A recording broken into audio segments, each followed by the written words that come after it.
It had only been 3 hours since my son-in-law left on his business trip. When my granddaughter came home from school, her eyes were puffy and red from crying.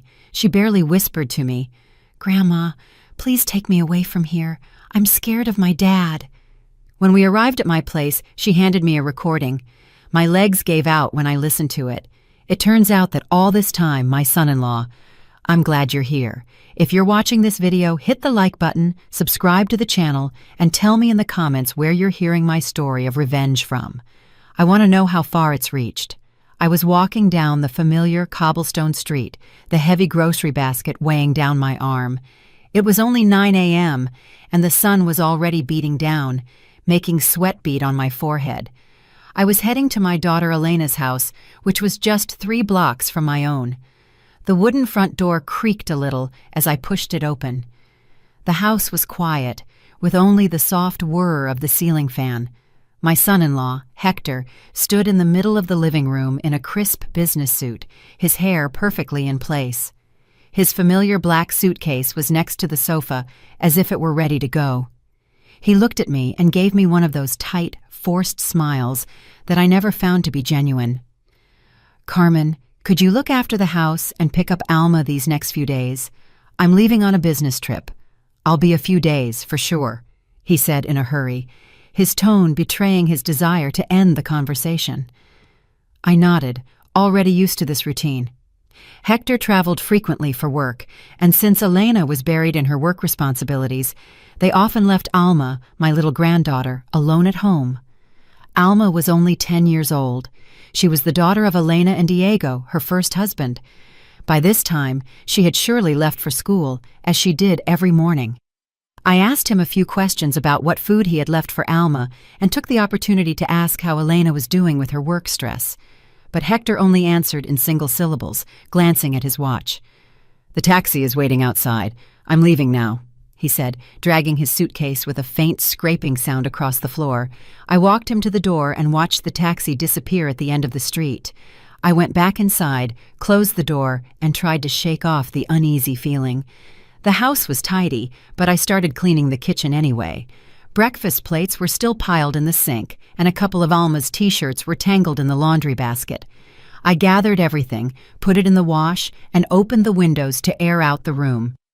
Around noon, I sat down to rest on the sofa with a glass of cool lemonade. The image of Alma came to mind. That little girl was my greatest joy. With her radiant smile and bright eyes, my heart felt lighter every time I picked her up from school. It was as if my own youth returned with every story she told me. But lately, I had noticed that Alma was talking less, and her smiles were growing scarcer.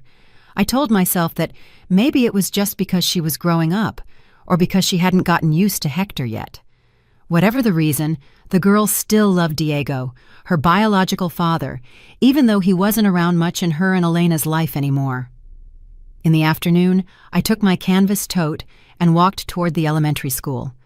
The schoolyard was a sea of people, with parents huddled together and the buzz of children sounding like a flock of sparrows.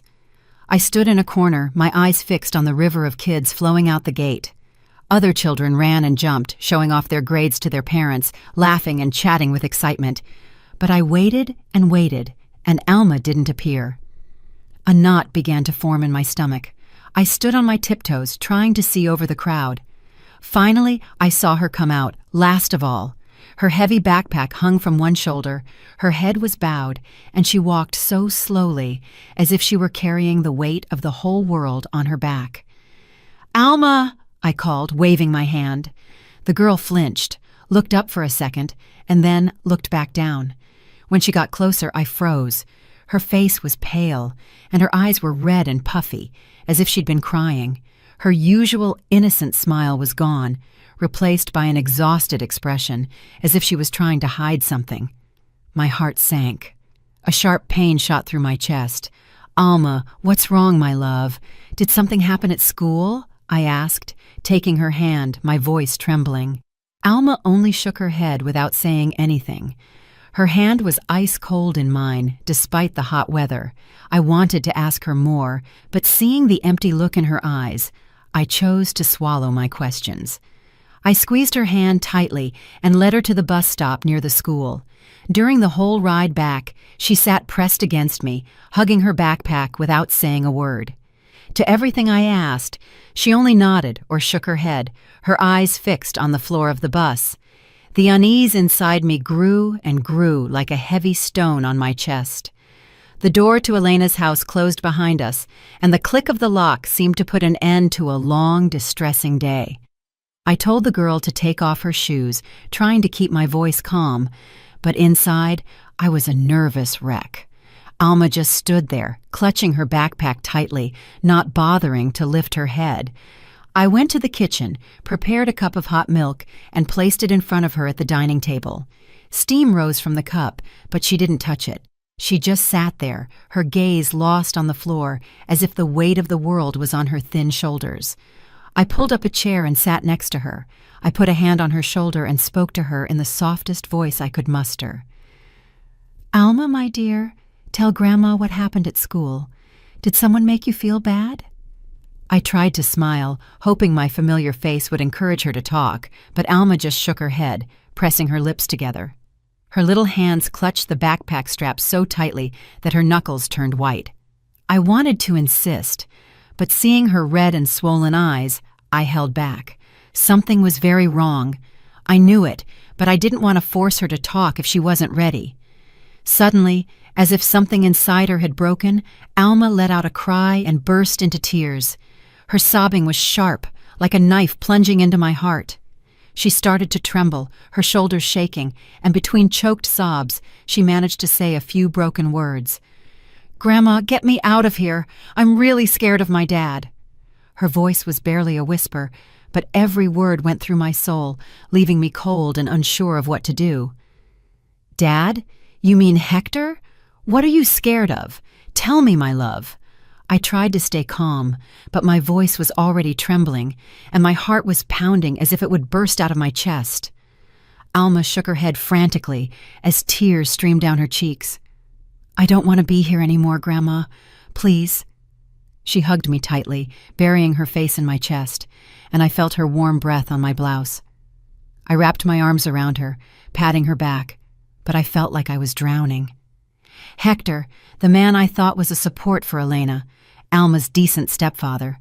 I couldn't believe it, but the look of panic in Alma's eyes wasn't something a 10-year-old could fake. I soothed her. There, my love. It's okay now. Your grandma will get you out of here. Don't be scared. I'm here." But the truth was, I was scared too. Scared that what I was about to face was more than I could handle. There was no other option. I decided to take Alma to my house, 3 blocks away. I took her hand, carried her heavy backpack, and we left Elena's house. Alma walked beside me, dragging her feet, her head still down. I didn't dare ask her anything else. I just squeezed her hand, trying to give her a sense of security. When we got to my house and the old wooden door closed, I could finally breathe a little. My house is small but cozy, full of memories of the days when my husband David was still alive. I led Alma to the living room and sat her on the sofa.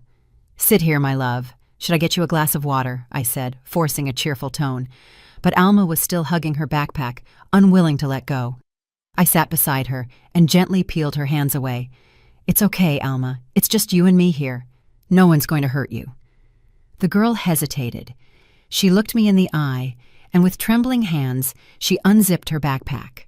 From inside, she pulled out a small, old black voice recorder, one of those that looks like a cheap toy. She placed it on the coffee table. Her hands wouldn't stop shaking, and she whispered as if she feared someone else might hear.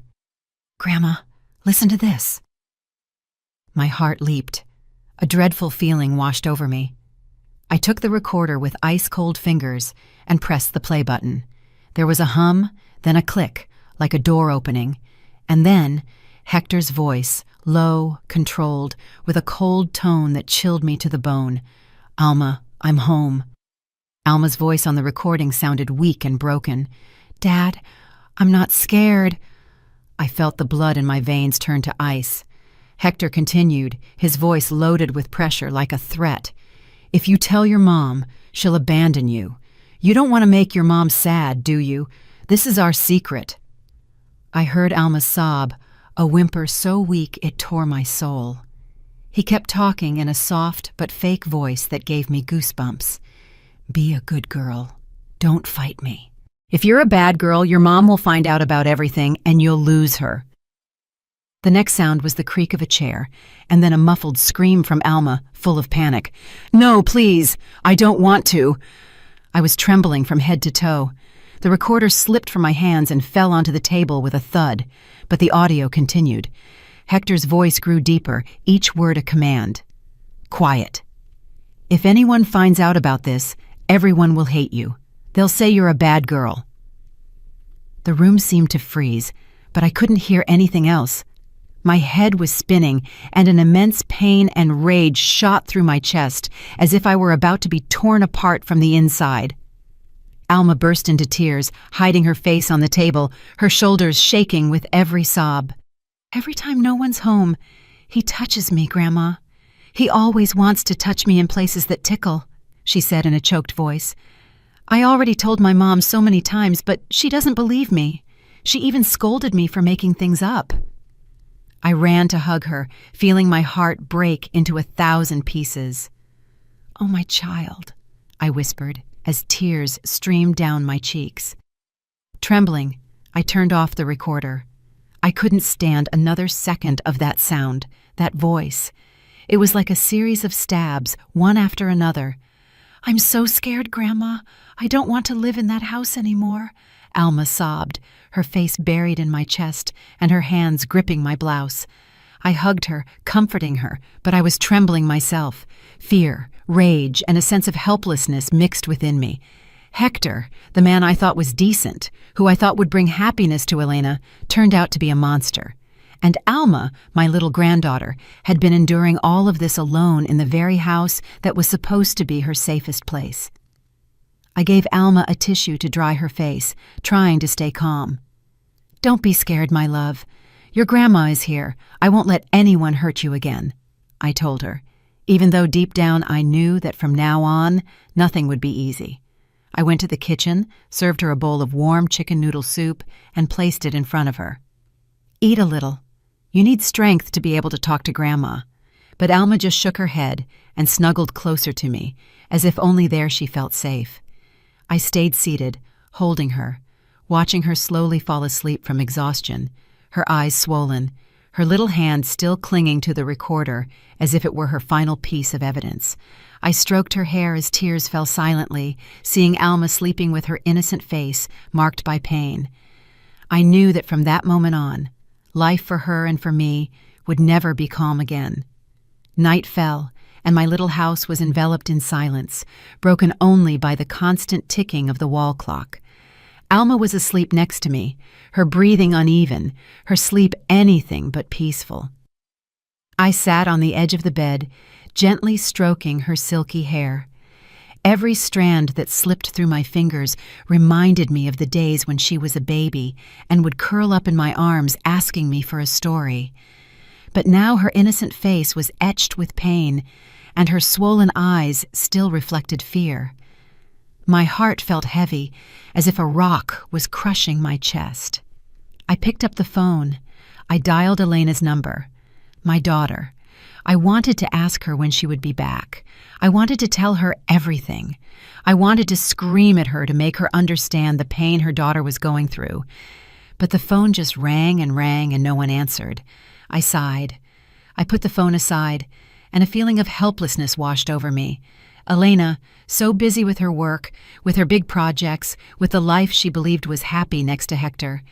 But she couldn't see that Alma, her own flesh and blood, was being destroyed inside that very house. Around 10 p.m., Alma woke up with a start. She looked around, disoriented, with a look of panic, as if she had just escaped a nightmare. She hugged me tightly, her little hands trembling, clutching my clothes. "Grandma, I'm scared." Her voice was hoarse and weak, as if all her energy had been drained. "If my stepfather comes back and finds out I told you, he's going to yell at me. What's he going to do to me now, Grandma?" Every word Alma spoke was like a stab in my heart. I squeezed her shoulders, trying to make my voice sound calm, even though inside I was boiling with rage and pain. "Don't worry, Alma. I'm right here. Nobody has the right to hurt you anymore, I promise." I helped Alma sit up and carefully wiped away her tears. The recorder was still there in a corner of the room, a silent and cold witness. I didn't even want to look at it, but I knew it was the only thing that proved Alma's pain wasn't made up. I found a small metal box that David, my late husband, used to keep his trinkets in. I put the recorder inside and locked it with an old rusty key. "See?" I told Alma, forcing a smile. "Your evidence is safe. No one will take it from you." Alma nodded. She looked a little less scared, but she was still clinging to me as if I were her only refuge. I took her to the kitchen and reheated the bowl of chicken soup that had been left from the afternoon. The smell was delicious, but Alma just looked at it without touching the spoon. "Eat a little, Alma," I insisted, in a soft but firm voice. "You need strength so we can keep talking." The girl hesitated. She took the spoon, but as soon as she brought it to her mouth, tears started rolling down her cheeks again and fell into the bowl. "I'm sorry, Grandma," she whispered, her voice choked. "I didn't want to worry you, but I didn't know what else to do." A lump formed in my throat, and tears escaped my eyes as well. I wiped her face and pulled her toward me. "This isn't your fault, my love. It's me who should be apologizing. For not realizing sooner, for not protecting you sooner." I put her in an old pair of pajamas that used to be Elena's when she was a little girl, and that I still kept in the closet. She lay down next to me, in the old wooden bed where David and I had slept together for so many nights. I lulled her to sleep, softly singing a song I used to sing to Elena when she was little. Alma's breathing slowly calmed down, but I knew that this sleep wouldn't be able to soothe the nightmares she carried inside. I lay down and closed my eyes, but my mind wouldn't stop. Old memories returned like a slow-motion movie. I remembered David, my husband, who was so kind and left over a decade ago from a sudden stroke. When he was alive, this house was always full of laughter. Back then, Elena had just married Diego, a hard-working good guy who always looked at my daughter with eyes full of love. I still remember their wedding day. Elena radiant in a simple white dress, and Diego so nervous, holding her hand in front of the guests, his face as red as a first grader's. I was there, tears running down my face, not from sadness, but from happiness at seeing that my daughter had found a good man. Then Alma was born, like a ray of sunshine that brightened our family. I remember the first day I held her, so tiny, curled up in my arms, looking at me with her round eyes. From the backyard, David yelled inside, "Carmen, I'm going to make the girl a little wooden doll to play with." And he carved with such care, making beautiful little dolls, and he smiled happily, watching Alma cling to his gift. In the afternoons, Diego would come home from work, and the first thing he would do was pick up his daughter, kissing her cheeks while Elena prepared dinner. I would sit and watch them, our whole family gathered together, and my heart would feel warm, as if the sun were shining on me. Those were the happiest days, simple but complete. Everything started to fall apart when David, my husband, passed away. A sudden stroke snatched him away, leaving this little house empty like a shell. I still remember that day when the doctor called me into the emergency room and said, in a soft but cold voice, "We did everything we could, Mrs. Rodriguez." I stood there, my legs weak, watching David lying motionless in the bed. His kind face was now just a shadow. I didn't cry then, but when I got home and sat in the chair where he always sat, I broke down. The house that was once full of laughter now only had the ticking of the clock, as if it were counting the days of my solitude. Elena was also shaken by her dad's death. She tried to be strong, but I saw the empty look in her eyes every time she came into the house. Diego wasn't doing any better. He was a good, hard-working man who always wanted to give his wife and daughter a good life. But his job started to go downhill. A close friend convinced him to invest in a business that promised big profits. I remember that night when Elena and Alma were already asleep. Diego sat with me in the backyard, his face full of worry. "Mom, I don't want my wife and daughter to suffer because of me," he told me in a low but determined voice. If this business works out, I'm going to get Elena and Alma a bigger house, a life with no worries. I advised him to be careful, not to rush, that happiness wasn't found in money. But Diego was young, full of ambition, and maybe he felt the pressure to prove he was the man of the house. I couldn't blame him, but my heart was not at ease. Just a year later, everything fell apart. The business failed, and Diego lost everything. Debt surrounded him like a storm. I saw Diego change from an optimistic young man to a quiet one. He always had a heavy expression on his face. Once I found him sitting in the backyard, his gaze lost, his eyes red, holding a cigarette he wasn't smoking. Alma, who was only 4 years old then, ran to him and put a little wildflower in his hand with an innocent smile that seemed to want to console him. Diego just hugged the girl tightly without saying anything, but I saw his shoulders tremble. The debt collectors started coming to the house, knocking on the door loudly. Their shouts could be heard down the street.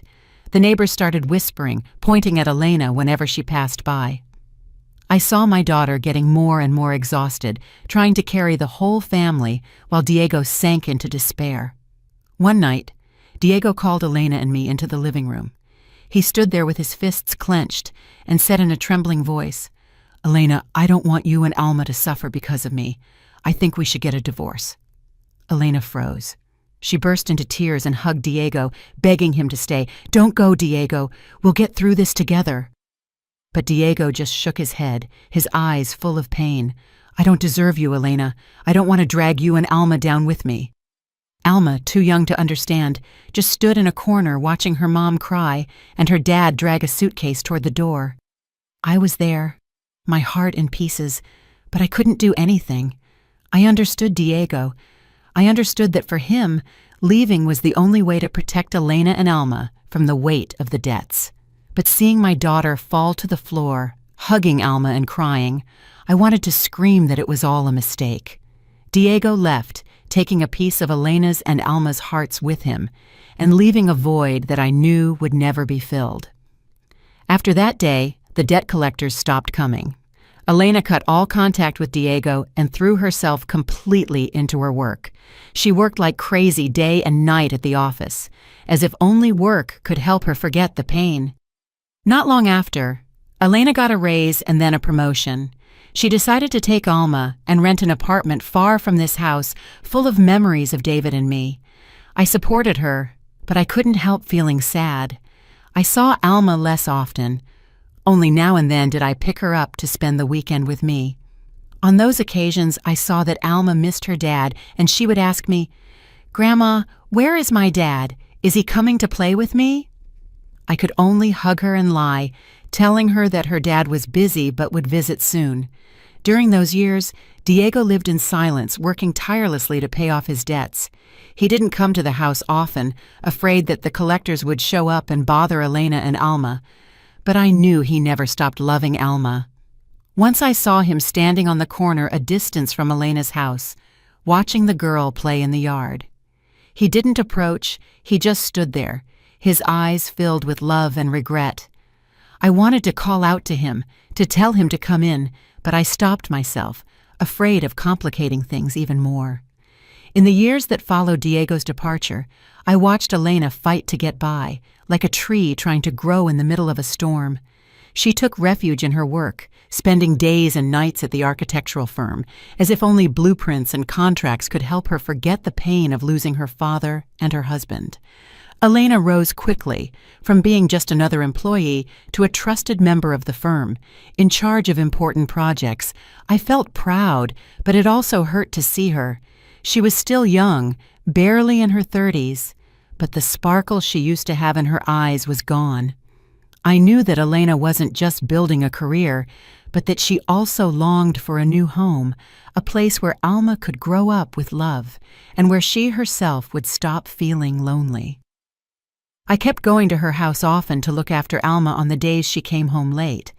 Alma, my granddaughter, was older now, but she was still a sensitive girl who loved to hug me and tell me things about school. In those moments, my heart felt light, but I couldn't help but worry. Elena was so busy that she barely had time to play with her daughter, and I was afraid that Alma felt alone in her own home. I tried to make up for it by cooking her favorite dishes, telling her stories about her grandpa David, but a lump was always in my throat. A child needs their mom and dad, and back then, Alma only had me when Elena wasn't around. And then, Hector appeared. I still remember the first time Elena told me about him. Her voice sounded excited, as if she had found a light after so many dark days. "Mom, I met him at the company party," Elena told me, her eyes shining. "Hector is a mature man, very polite, and he's great to talk to. He works in the finance department, and everyone loves him." I smiled, happy for her, but deep down, I felt a certain reservation. After all the suffering with Diego, I just wanted Elena to find someone truly good, not just for her, but for Alma too. Over time, Hector started to become a constant presence in Elena's house. Every time he came, he brought a basket of fresh fruit or a little gift for Alma, an ice cream, a doll, a coloring book. I watched as Hector spoke to Alma in a soft voice, always joking to make her laugh. Once I was visiting and found him changing a light bulb on the patio, sweat beading on his forehead. He looked up and smiled at me. "Don't worry, Mom. Leave the house repairs to me." That attitude reassured me a little. I thought maybe Elena had finally found a man who cared about her family, someone who could give her the happiness she so deserved. At first, Alma was shy around Hector. She would often hide behind me and only offer a forced smile when he gave her a gift. But in front of Elena and me, Alma seemed to be opening up little by little, or so I thought. Once I saw her eating an ice cream that Hector had bought her, sitting in a corner with a smile on her face. I told myself that it was only a matter of time for Alma to get used to her stepfather. After all, the girl still missed Diego, her real dad, a lot. The few times Diego called to ask how Alma was doing, she would tell me about it excitedly, in a cheerful voice like a little bird's. I didn't want to force her to forget Diego, but I also hoped that Hector would be a good father, even if he couldn't replace him. Elena and Hector's wedding was simple, but very warm. I remember that day. Alma was wearing a pastel pink dress and held a small bouquet of flowers, standing next to her mom in the church. She looked beautiful, but there was a hint of sadness in her eyes, as if she was trying to please her mother. Elena, on the other hand, was radiant. Her smile was as bright as it had been the day she married Diego. I was sitting in one of the pews, tears rolling down my cheeks, not from sadness, but from hope. I prayed in silence, asking that this would be a new beginning for my daughter, for Alma, for our entire family. Hector, with his polite manner and confident smile, made me believe that he would bring peace to Elena and her daughter's lives. After the wedding, Hector moved into Elena's house. He acted like a hard-working man. He would take Alma to school. He often stopped by my place to say hi, and even fixed the wooden kitchen door at Elena's that always creaked. I saw him as thoughtful, attentive, and I started to think that I had worried too much. Once, Hector brought me a jar of honey, saying he had bought it in his hometown and knew I liked it. "Take good care, Mrs. Carmen," he told me in a sincere tone. I thanked him, feeling a sense of relief in my heart. Maybe, I thought, Hector really was a good man. But Elena was getting busier. She accepted more big projects, left early, and came home very late. Sometimes she would even stay at the office on weekends. Hector, for his part, started traveling a lot for work, leaving Alma home alone more frequently. I started to worry. I was afraid the girl felt lonely. One day, Elena called me. Her voice sounded exhausted. "Mom, I'm swamped with work. I can't be with Alma all the time. Could you come and look after her during the day?" I heard her voice and felt a mix of pity and sadness. "Of course, honey. Don't you worry. I'll take care of Alma," I replied without hesitation. I loved Elena, but I loved Alma more. A 10-year-old girl, no matter how strong she is, needs care and love. From that day on, a new routine was formed. Early in the morning, I would go to Elena's house. I'd make Alma breakfast and take her to school. In the afternoon, I would pick her up, make her lunch, and ask her how her day went. At night, I'd return to my house, my heart full from having been with Alma, but also heavy seeing that she talked less and less each day. There were days when I noticed that Alma was forcing a smile, and her gaze would drift away when I mentioned Hector. "Are you having fun with your stepfather?" I would ask, trying to sound casual. Alma would just shake her head and whisper, "Everything's fine, Grandma." I felt a lump in my throat, but I didn't dare to insist. I told myself that maybe she still wasn't used to Hector, especially since she still missed Diego so much.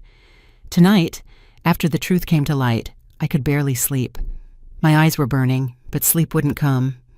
The recording of Hector's voice kept playing in my head.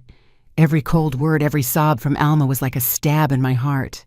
I was lying next to my granddaughter, watching her innocent face, trapped in a restless sleep, and my soul was on a knife's edge. The next morning I tried to act normal. I took Alma to school just like any other day. The girl walked in silence, not saying a word, just squeezing my hand the whole way. I smiled at her, pretending everything was okay, but inside, I knew I was preparing for a battle. The recorder was in my old tote bag, like a ticking time bomb ready to explode. I left Alma in her classroom, watching her walk slowly, her heavy backpack making one shoulder lower than the other. "Be a good girl, my love," I said, forcing a sweet voice. Alma just nodded, her eyes still full of distress. I turned away, my heart in pieces, and promised myself that today I would confront Elena, even if it meant destroying what was left of our family. Elena didn't get home until late. I decided to stay, even though I'd normally be back at my own place by then. I sat at the dining table, clutching my tote bag, feeling a fire inside me but trying to stay calm. When Elena came in, I saw she was exhausted, with dark circles under her eyes. She quickly took off her heels and tossed her purse onto the sofa. "Mom, you haven't left yet?" she asked. Her voice sounded surprised, but she couldn't hide her tiredness. I didn't answer right away. I just got up and pointed to a chair. "Sit down, Elena. I need to talk to you." Alma was sitting next to me in silence, hugging her backpack, her head bowed. I took the recorder out of my bag. I placed it on the table and with trembling fingers pressed the play button. The hum sounded, and then Hector's voice, cold and terrifying. "Alma, I'm home." Alma's voice, between sobs, answered on the recording. "Dad, I'm not scared." And then Hector's voice, threatening. "If you tell your mom, she'll abandon you. This is our secret." Every word was like a knife, not just for me. I watched as Elena froze, her eyes wide, clinging to the edge of the table. But then, as if she didn't want to believe it, Elena frowned and dismissed it with a wave of her hand. "Impossible. This is a fabrication. Alma, you hate your stepfather, so you made all this up, didn't you?" Her voice was harsh, as if she was trying to deny the truth in front of her. I looked at her, incredulous. "Elena?" I almost shouted, my voice trembling with rage. "Don't you hear it's Hector's voice? She's a 10-year-old girl. How could she make something like this up?"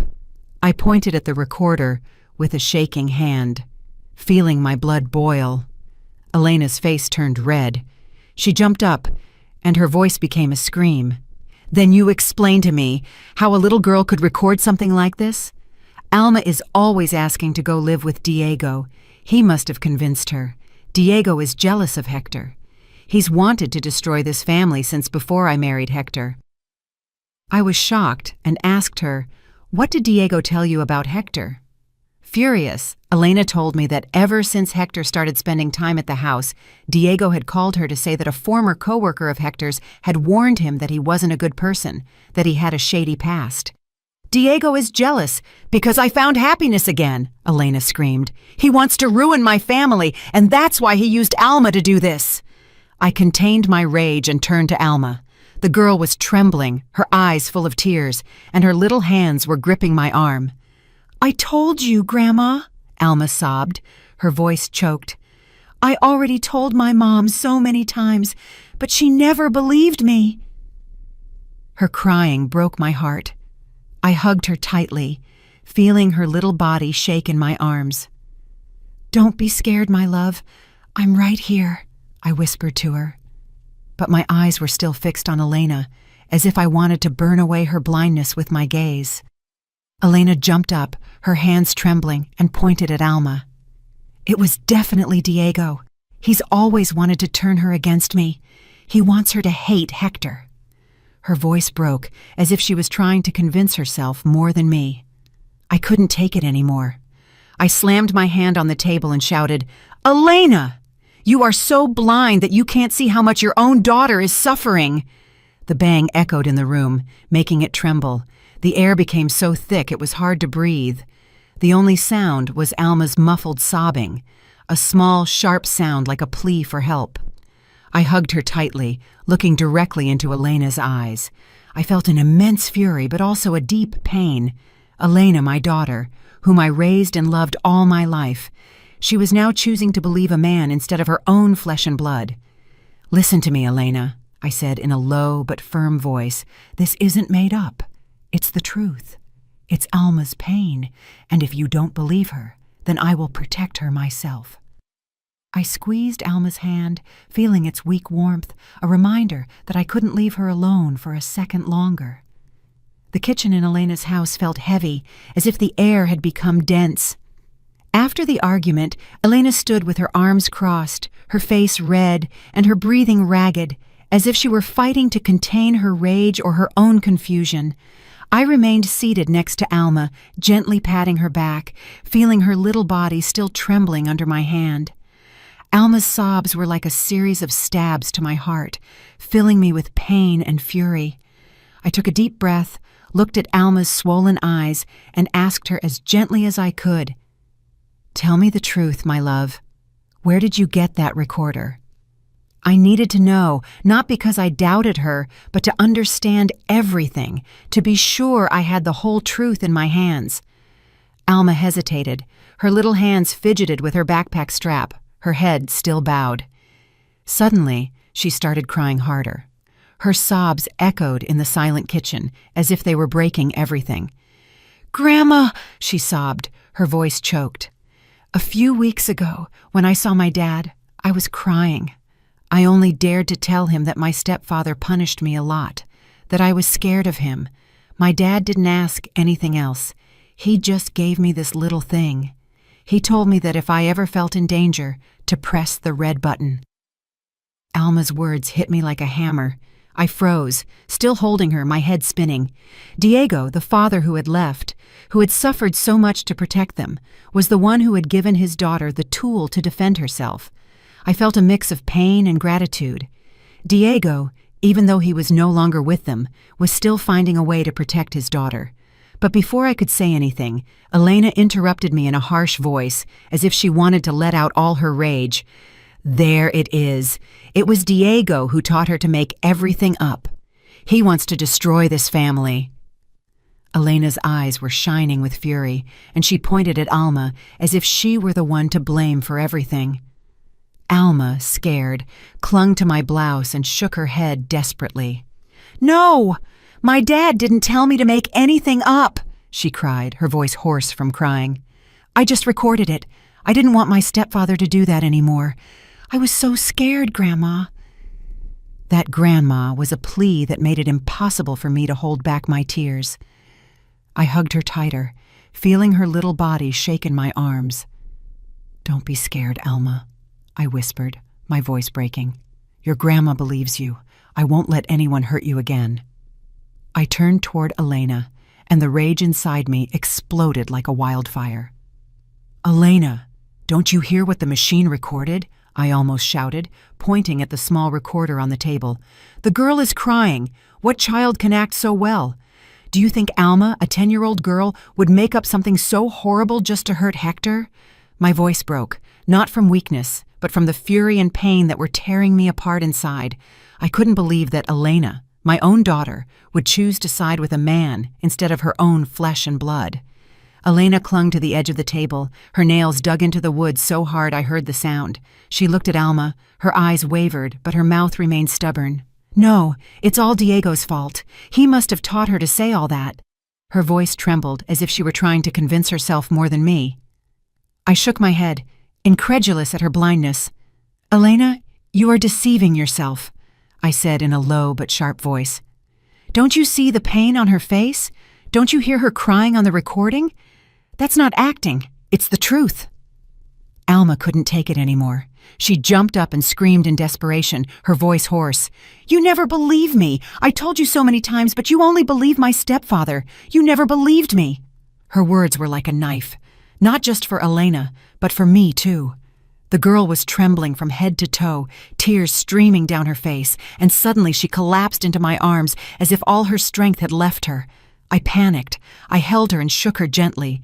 "Alma, my love, wake up!" My heart was pounding 1,000 miles an hour. Fear rose in my throat as if it would choke me. Elena stood frozen, her hands trembling, and she took a few steps back as if she had been slapped. She looked at Alma, then at me, her eyes red but still stubborn. I didn't know," she stammered, her voice lost. But I no longer had the patience to listen. "You didn't know?" I screamed, my voice echoing in the kitchen. "You didn't know your daughter was suffering? You chose to believe Hector. You chose your pride instead of listening to Alma's plea." I hugged her tightly, feeling her weak breathing, and my heart broke completely. I laid Alma on the sofa. I grabbed a damp cloth to wipe her face and looked for an old bottle of rubbing alcohol in my purse to rub on her temples. The strong smell spread, and I just hoped it would help her come to. A moment later, her eyelids fluttered, then opened, but her gaze was still scared, as if the nightmare wouldn't let her go. "Grandma," she whispered in a weak voice, clinging to my blouse.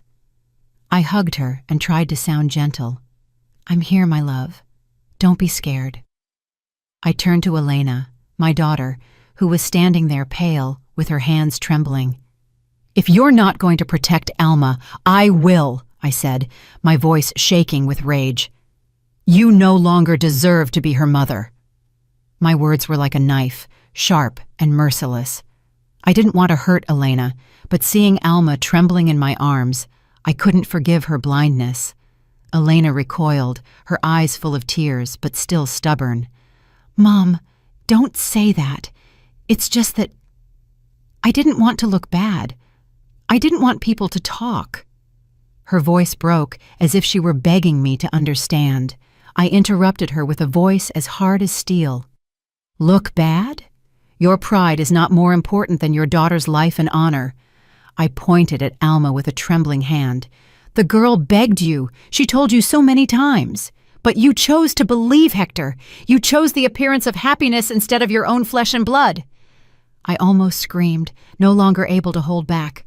Elena stood there, her shoulders slumped, but I no longer had the patience to comfort her.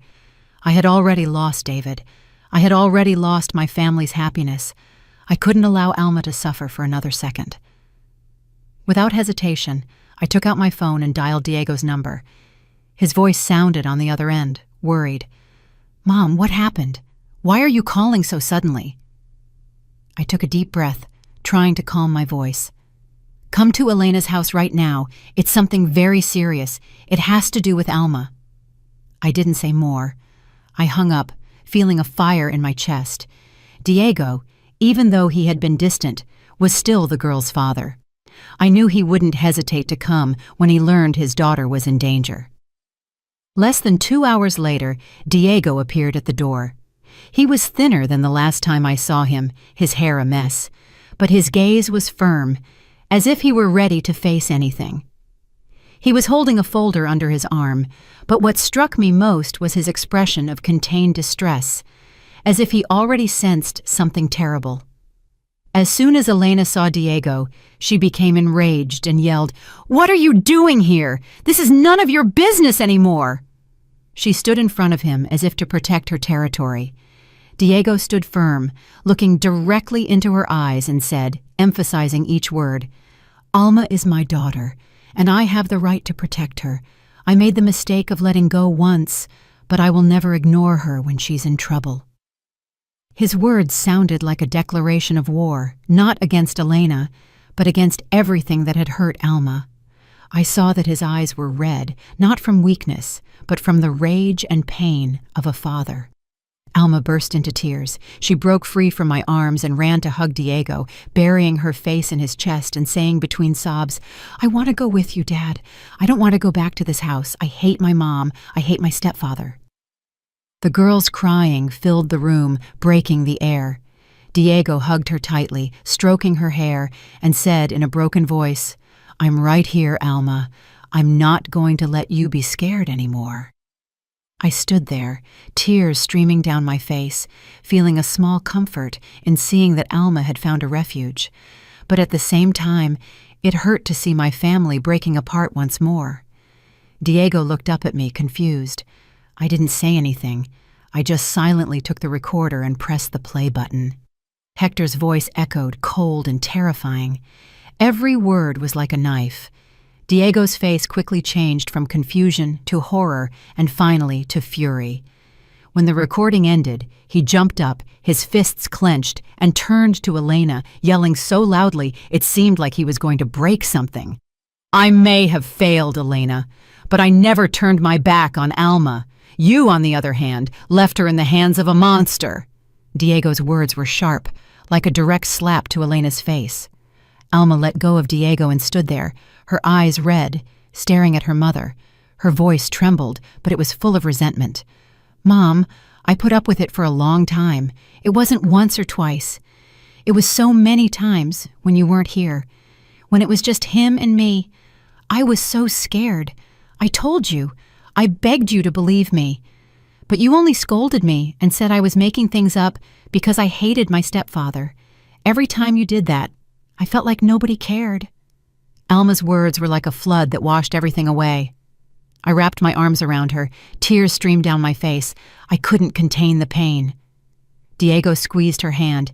His eyes were also red, as if he were holding himself back from going out and finding Hector. At that very moment, Elena was trembling. Tears fell endlessly. Her face was pale. She looked at Alma, then at me, and stammered, "No, it can't be. I'm a bad mother." Her voice broke, as if the truth had finally overcome her blindness. I stood in front of her, looked her in the eye, and said firmly, "You chose to believe a man instead of your own daughter. That is the worst sin. If you don't stand with Alma today, then from now on, you are no longer my daughter." My words were like an axe, merciless, but I didn't regret them. I had already lost too much, and I couldn't allow Alma to suffer for another second. Elena burst into tears, falling to the floor, covering her face with her hands. "Mom, forgive me.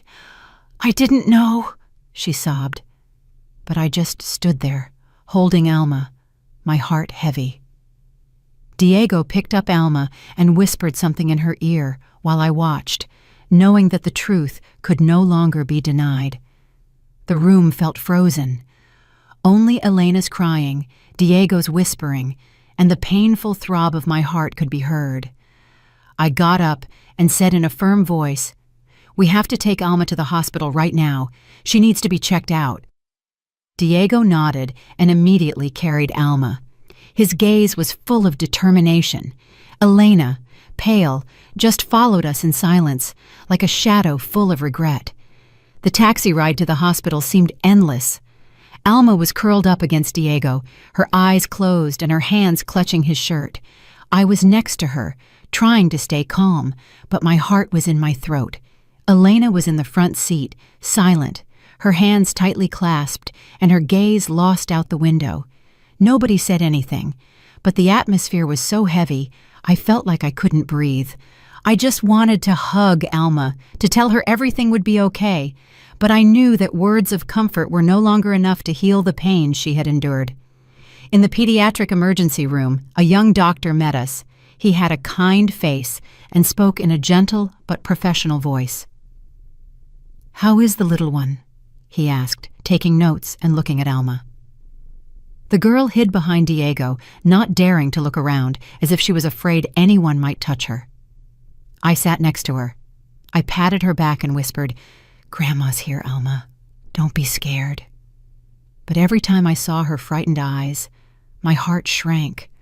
I saw Diego clench his fists, as if he were holding back his rage. After a while, The doctor called Diego and me into the hallway. Elena remained seated, covering her face with her shoulders, trembling. "The girl shows signs of having been physically assaulted," the doctor said in a grave voice. "Furthermore, she is in a state of severe psychological crisis. She will need long-term treatment, both physical and mental." His words were like a knife, confirming my worst fear. I felt my legs give out, but Diego held me up. His eyes were red, but his gaze was firm. "Thank you, doctor," he said, his voice choked. "We will do everything necessary to help her." When we returned to the room, Elena jumped up and burst into tears. "Oh my God," she murmured, as if the truth had finally crushed her blindness. I didn't say anything. I just looked at her, feeling a mix of rage and pity. The doctor asked us more about what had happened, and without hesitation, I took out the recorder and gave it to him. "Listen to this," I said, my voice trembling. When Hector's voice echoed, cold and terrifying, the doctor frowned and started writing faster. When the recording was over, he looked at us and said seriously, "This is very serious. I suggest you contact the authorities immediately." We didn't think twice and went to the police station near the hospital. The atmosphere at the precinct was serious. It smelled of old coffee and papers. A female officer took Alma to a private room with a social worker to calm her down and talk to her. Alma squeezed my hand before she left. Her eyes begged me not to leave her. "I'll be right here, Alma," I said, forcing a smile. "You don't have to be scared anymore." But when the door closed, I felt my heart clench. Diego, Elena, and I gave our statements one by one. I told them everything, from Alma arriving with red eyes to the horrible recording. Diego, his voice full of fury, added how he had given Alma the recorder to protect herself. Elena sat in silence, only nodding when they asked her questions, while tears fell silently. When they played the recording in the evidence room, the officers looked at each other grimly. A commander, a tall, burly man, nodded. "We will act immediately. This man is too dangerous. He can't be on the street for another day." His words were a ray of hope, but also sent shivers down my spine. Hector, the man I had trusted, was now a danger I couldn't have foreseen. Hearing that, Elena collapsed into the chair, covering her face and whispering, "Oh my God, how blind I was." She cried, but I no longer had the strength to comfort her. I only wanted Alma to be safe, to heal. The police planned to arrest Hector that same night, as soon as he returned from his business trip. They also put a patrol car outside Elena's house in case he showed up late at night. We returned to my house. Alma fell asleep on the sofa, her forehead still beaded with cold sweat. I put a blanket over her and sat beside her with my eyes red. Seeing her there, so small and fragile, I couldn't hold back the tears. "You didn't deserve to go through this," I whispered, stroking her hair. Diego was sitting in a corner, his eyes fixed on Alma, as if he was afraid she would disappear if he stopped looking at her. Elena went to the kitchen in silence to wash the dishes, but I knew she wasn't focused. Her face was a portrait of sadness, and her hands trembled as she held the plates. Finally, she turned to me and said in a low voice, "Mom, forgive me. I didn't believe Alma." I looked at her, my heart heavy. I wanted to hug her, to tell her I understood, but I couldn't. "You have to apologize to Alma, not me," I replied in a harsh voice that didn't hide my pain. Elena lowered her head, and her tears fell to the floor. I knew she was repentant, but I also knew that the wound in Alma's heart wouldn't be easy to heal. Around 11 p.m., my phone rang. A grave male voice was on the other end, brief but clear. "Mrs. Rodriguez, we have detained Hector at the airport." I let out a breath, but my heart was still pounding, as if I had just woken up from a nightmare. I hung up and looked at Alma, who was sleeping deeply on the sofa. Her face still had a trace of cold sweat. I tucked her in well. I sat beside her and felt a mix of relief and heaviness. Justice was on its way, but the wounds in Alma's soul would need much more than a verdict to heal. The next morning, the news about Hector spread like wildfire on the morning news. They showed a picture of him in handcuffs, his head bowed and his hair a mess, with no trace of the polite appearance I knew. Social media exploded with posts of outrage and comments demanding justice for Alma. The newspapers called him the demon in a suit, and every word was like a stab to the trust I had once placed in him. I sat in front of the television with my fists clenched, feeling a mix of satisfaction and pain. Satisfaction because Hector couldn't escape, but pain for all that Alma had had to suffer. The day of the first trial arrived like a whirlwind. I sat in the front row and felt my heart shrink when I saw Hector enter in an orange prison jumpsuit, disheveled and with his head down, as if he wanted to hide from all eyes. The man I once thought would be a refuge for Elena was now just a guilty shadow. Elena was sitting next to me, not daring to look up, her hands clasped and tears falling silently. I didn't look at her, not out of anger, but because I didn't want my emotions to weaken me. Today was for Alma, and I had to be strong. Fortunately, Alma was allowed not to face him directly. Instead, the recording and the doctor's report were presented in court. When Hector's voice echoed in the cold courtroom, everyone was stunned. I heard the murmuring of the people, the sighs of outrage. The doctor's report with the details about Alma's physical and psychological state made me bite my lip to keep from crying. Elena couldn't hold back and burst into sobs, but I just squeezed her hand without saying anything. I knew Elena was paying the price for her blindness, but this was not the time for reproaches. When the verdict was read, a very harsh sentence, the entire courtroom applauded. Hector was found guilty, and I knew that justice had been served. But when he was being taken out of the courthouse, the crowd outside threw eggs, rotten vegetables, and even garbage at him. They yelled at him with voices full of hate. "Pay for what you did, you demon!" I stood there watching the scene with a mix of satisfaction and sadness. Satisfaction because Hector was getting what he deserved, but sadness because none of it would erase the dark days Alma had lived through. Elena became the center of criticism after the trial. The newspapers called her the blind mother. Neighbors whispered and even avoided her on the street. Once I heard Mrs. Rose, my lifelong neighbor, whisper to someone else, "How is it possible for a mother not to believe her daughter and let her suffer like that?" I wanted to defend Elena, to say that she too had been a victim of her own blindness, but I couldn't. Elena accepted everything in silence, as if it were the price she had to pay. "Mom, I deserve this," she told me once, her voice full of regret. I just nodded without answering, because I knew that only time and her actions could fix her mistake. Alma moved in to live with me. My little house, which had felt so empty since David passed away, was now filled with her voice again. I tried to create a safe space for her, a place where she could laugh without fear. Soon after, a psychologist contacted me, offering to help Alma for free, moved by her story. "The girl needs to heal," she told me in a warm voice. I accepted immediately, grateful that there were still good people willing to help. Little by little, Alma began to open up. She went back to school, and I saw her smile return, though it was still fragile. Her teachers and classmates were wonderful.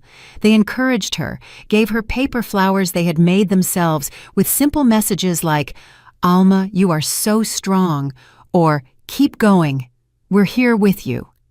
Every time Alma came home with one of those flowers, I saw her eyes light up, as if little rays of sunshine were seeping into her heart. Diego, after paying off all his debts, came to visit Alma frequently. He would take her to the park. We would cook simple meals together, full of laughter. Alma clung to her dad like she used to, excitedly telling him things about school, her new teacher, or the boy who sat next to her. Seeing them together, my soul felt at peace, as if a piece of the happiness from before was returning. Diego had also changed. He was no longer the quiet and remorseful man he had once been. "Mom, I'm not going to let Alma suffer ever again," he told me once in a firm voice. I nodded, knowing he was trying to make up for the mistakes of the past.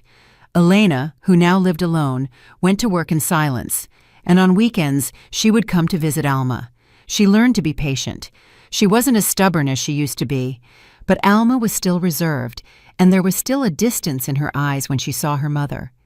Once, Elena brought her a cake, her favorite, and said shyly, "I made this for you. Do you want to try it?" Alma nodded, but she didn't smile. She just took a piece and ate slowly. I knew the wound in her heart wouldn't be easy to heal, but at least I saw that she no longer avoided her mother completely. One afternoon, I was sitting on the patio watching Alma run after some birds, and her crystal-clear laughter sounded like little bells in the sunset. I felt an immense peace, but I also reminded myself, only when we believe in a child's voice can we truly save them from the darkness. I was about to lose Alma, about to let her sink into a pain that no one was listening to. But now, seeing her laugh, I knew I had kept the promise I made to her, to David, and to myself. Although the road ahead was long, I would always be here to protect Alma, so she could find the light in her life again. I have gone through everything, from pain to fury. And now that I look back, I just want to say one thing to everyone. Never underestimate a child's voice. Their fear, their tears, and their pleas are never fabrications to bother adults. I saw my own granddaughter collapse from pain due to the blindness and selfishness of the people who were supposed to protect her. But in the end, justice came. That demon disguised as a stepfather had to pay a high price before the law, and my daughter will have to live the rest of her life with regret. The message I want to leave with this story is this. True love is not about protecting pride or reputation, but about protecting the safety and dignity of our loved ones, especially children. And for those with an evil heart like Hector's, the only end they deserve is the severe punishment of society and the eternal contempt of everyone. The story you have just heard has been altered in names and places to protect the identity of the people involved. We are not telling this to judge, but with the hope that someone listens and stops to reflect. How many mothers are suffering in silence inside their own homes? I truly wonder, if you were in my shoes, what would you do? Would you choose to be silent to keep the peace, or would you dare to face everything to reclaim your voice? I want to know your opinion because every story is like a candle that can light the way for someone else. God always blesses, and I'm convinced that courage leads us to better days. Meanwhile, on the final screen, I leave you with two of the channel's most beloved stories. I'm sure they will surprise you. Thank you for staying with me until this moment.